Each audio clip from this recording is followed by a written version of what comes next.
segala minggu. Senang berjumpa kembali dengan Kak Cindy pada pagi hari ini. Kembali Kak Cindy menyapa adik-adik kelas kecil dalam pemberitaan firman Tuhan pada pagi hari ini. Tadi sudah bernyanyi kan? Nah, sebelum kita mulai kita nyanyi lagi ya. Kita mau nyanyi Mari Masuk Masuk Hatiku. Mari masuk, mari masuk, masuk hatiku, ya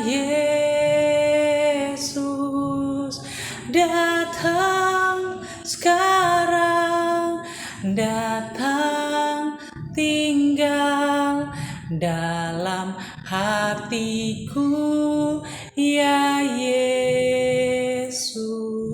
Terus tetap tinggal di dalam hati kami Tuhan, bersemayam dalam setiap hidup kami anak-anak kelas kecil pada pagi hari ini. Kami siapkan hati kami Tuhan untuk mendengar firman Tuhan dinyatakan dalam setiap hidup kami. Kami mau duduk diam dengar-dengaran, kami ingin mau dengar-dengaran Tuhan seperti Samuel, kami ingin duduk diam seperti Maria Tuhan. Kami mengucap syukur untuk kasih setia Tuhan sepanjang hidup kami, sepanjang malam kami, sepanjang hari ini kami mengucap syukur. Izinkan kami Tuhan untuk beribadah pada pagi hari ini. Kami siapkan hati kami untuk mendengar firman Tuhan dinyatakan di dalam nama Tuhan Yesus Kristus. Kami berdoa dan bersyukur. Haleluya. Amin. Haleluya. Oke adik-adik. Nah, pagi ini Kak Cindy mau cerita tentang Samuel. 3 minggu lalu Kak Cindy cerita tentang bagaimana Samuel yang dididik oleh Imam Eli menjadi seorang nabi yang luar biasa. Nah, Kak Cindy mau cerita bagaimana sih sebelumnya, bagaimana bisa Samuel menjadi pelayan Tuhan, bagaimana bisa Samuel bertemu dengan Imam Eli. Nah, Kak Cindy mau cerita.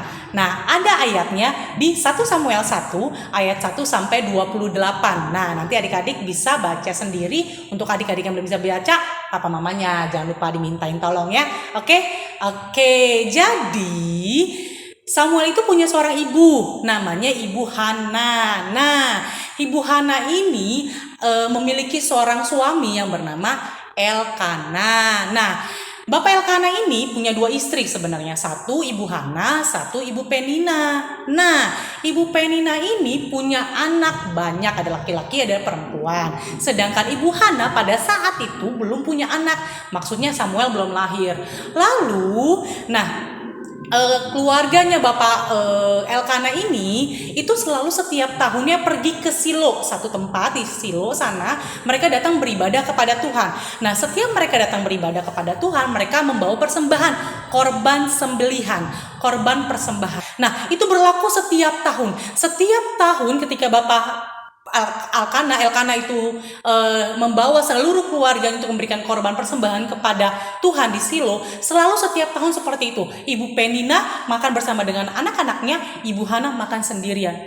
Dan satu ketika seluruhnya sudah sedang makan dan masih belum selesai, Ibu Hana datang ke bait Allah dan dia berdoa menangis dengan sangat. Dia mencurahkan isi hatinya tapi tidak berbicara. Dia hanya komat kamit. Kedengeran gak? Gitu. Ibu Hana tuh cuma berdoa dalam hati dan dia komat kamit. Lalu Imam Eli lihat, ini orang kenapa sih? Kok komat kamit? Mabok kali ini orang komat kamit. Karena pada zaman dulu, kalau orang datang beribadah kepada Tuhan, mereka berdoa dengan suara yang terdengar, dengan suara yang jelas.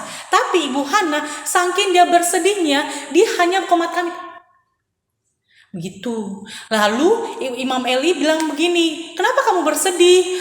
Aku tuh bersedih, aku mencurahkan isi hatiku kepada Tuhan. Tapi Ibu Hana tidak menceritakan kepada Imam Eli apa isi hatinya. Dia hanya menceritakan bahwa dia itu tidak gila, dia itu tidak mabuk. Karena tadi Imam Eli bilang, kamu mabuk kali, makanya cuman komat kamit. Nah, Ibu Hana bilang, aku gak mabuk, aku hanya sedih dan aku mencurahkan isi hatiku kepada Tuhan.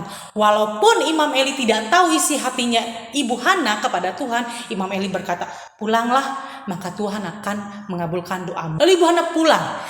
Setahun kemudian melahirkanlah dia. Ore. Tapi Bu Hana sempat bilang gini, Tuhan, jika Tuhan memberikan kepada hamba seorang anak laki-laki, hamba bernazar, hamba berjanji, nazar itu janji ya, bahwa anak laki-laki hamba akan hamba serahkan kepadamu dan tidak akan ada gunting rambut, rambutnya akan tetap utuh, tidak akan pernah kena gunting. Begitu.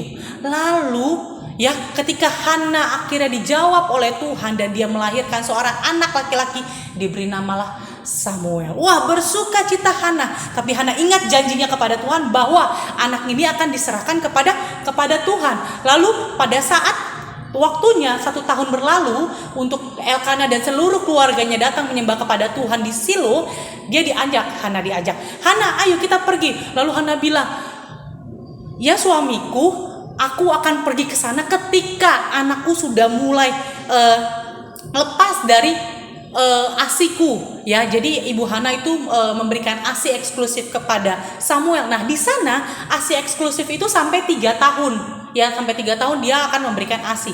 Jadi ketika Samuel sudah berumur 3 tahun dan sudah lepas dari asi, ya, Ibu Hana membawa Samuel pergi ke Silo. Dan tidak hanya Samuel yang dibawa, Ibu Hana juga membawa 1 ekor sapi muda berusia 3 tahun, 1 karung anggur, dan 1 kilogram gandum. Itu dibawa kepada rumah Tuhan untuk dipersembahkan. Nah, Ibu Hana adalah ibu yang bersedih hati. Sama kalau adik-adik juga. Adik-adik kalau bersedih hati datang pada Tuhan, ya. Tapi Ibu Hana saking menginginkan seorang anak, dia sampai bernazar. Dia memberikan apa yang dia tunggu-tunggu selama bertahun-tahun, akhirnya untuk dia berikan lagi kepada Tuhan. Ya, seperti Hana, dia memberikan apa yang berharga bagi dia buat Tuhan. Begitu juga dengan adik-adik. Adik-adik coba berikan waktu yang terbaik buat Tuhan. Duduk diam, dengar-dengaran. Ketika mendengarkan firman Tuhan, fokus untuk dengar-dengaran. Supaya apa? Supaya firman Tuhan boleh tersampaikan dengan baik. Oke adik-adik ya, kasih ini nggak panjang-panjang. Kasih ini coba mau cerita tentang Samuel yang sudah ditentukan dari sejak lahir menjadi pelayan Tuhan. Begitu juga dengan adik-adik. Adik-adik ditentukan Tuhan dari lahir untuk menjadi kesayangan Tuhan. Oke adik-adik ya, kita berdoa ya. Lipat tangannya, tutup matanya. Kami mengucap syukur Tuhan untuk kebaikan Tuhan dalam hidup kami. Kami berusaha Tuhan untuk memberikan yang terbaik dari apa yang bisa kami berikan. Dan kiranya Tuhan kami boleh memiliki hati yang mau terus tetap setia berdoa kepada Tuhan. Dan jangan biarkan kami memiliki hati seperti Ibu Penina yang jahat terhadap sekelilingnya ya Tuhan. Kami berdoa supaya kami boleh menjadi anak yang baik, menjadi anak yang takut akan Tuhan, anak yang mau berbagi, anak yang mau memuji Tuhan, anak yang mau merendahkan hati kami Tuhan, anak yang mau untuk dengar-dengaran. Terima kasih Bapa, terima kasih hidup kami serahkan ke dalam tangan-Mu. Kasih setia Tuhan mengalir bagi setiap kami, memberkati setiap guru-guru yang mengambil bagian dalam pelayanan. Pernyataan Tuhan memberkati setiap kami. Terima kasih Bapa, terima kasih Yesus. Kami berdoa dan bersyukur. Haleluya. Amin. Oke adik-adik, sampai jumpa minggu depan ya. Jangan keluar rumah dulu. Dadah.